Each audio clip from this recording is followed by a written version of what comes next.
I can tell you something. As you know, Serbian guy triggered that First World War, Gavrilo Princip, and there were always different assessments on his role from Serbian side and Austrian and German side. But that's the reason that you actually mentioned that we are striving for peace, that we are doing our best to preserve our position, to preserve our stand, to be a pillar of stability in the region, not to cause any more problems, not to be a part of the problem, but to be a part of the solution, to be a part of creating a modern state, to creating the best possible environment in the whole region. And that's the reason why we do not want to participate in any kind of clashes, in any kind of fights, in anything like that. We do have to improve our economy. We just passed in our parliament new labor law, very modern one, new privatization law, new bankruptcy law, new sets of media laws that will bring Serbia closer to EU. And that's the reason why we are so passionate in insisting on our political stand that will preserve peace in this country, and it will also mean that we are not going to be anymore in the heart of the problems of Europe. That's the best possible position and the best possible message that I can convey to you. You know, today, this evening in your show, I heard a lot of things, a lot of quarrels from Gaza region, from Russia-Ukraine region, and Serbia is not a part of the problem. And that's a great news for the whole world.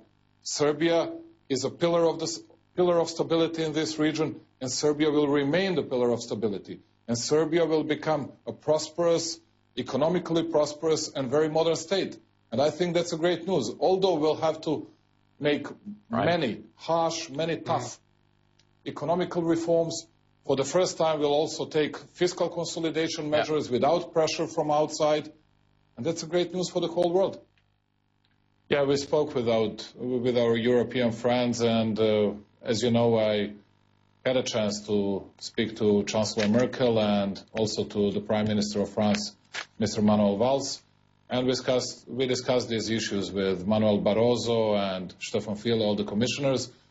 And of course, we have our own interests. We have to take care of our own people, but also we do our best to harmonize our legal system with European legal system. We do our best to join as many as it is possible declarations and resolutions that European Union has already adopted. And there are small differences on the issue of, not Ukraine, but on the issue of sanctions against Russia. And I hope that people from Europe will understand the specific situation that Serbia is facing today, particularly because of that need that I emphasized at the beginning of our discussion tonight, that we need to be very stable in the future.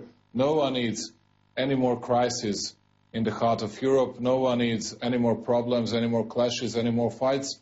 And we are doing our best to be a pillar of that stability in this region. We do our best to improve our economy. We do our best to be a modern state. And we do our best to join EU in 2020, or to do our best to fulfill all our obligations, and then it will be up to member states to make a decision whether Serbia did its best or we didn't do it. Well, actually, we have our own stand, our own political stand, which is not neutral. We do respect and we do support territorial integrity and sovereignty of Ukraine, including Crimea as a part of Ukraine.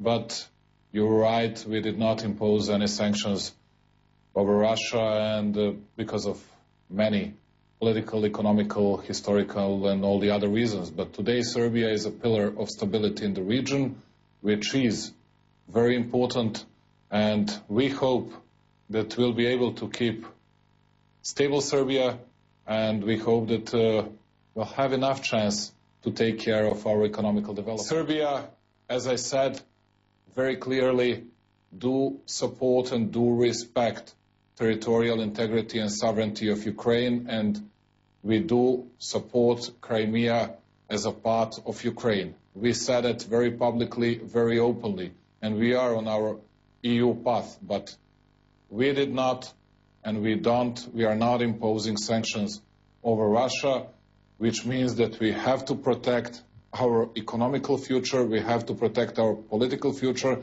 and you were very much right speaking about South Stream project. We are very dependable on Russia, on Russian gas. We are very dependable on our export to Russia, particularly of our agricultural products. And that is the fact that we are facing with. And, you know, I cannot deny that. I'm elected to do the best possible work for our people, for Serbian people, for this country, and I'm doing my best with all the other members of the government to take Serbia closer to EU, to do our homework, to do our job in the best possible way, but also not to harm ourselves with imposing any sanctions against Russia.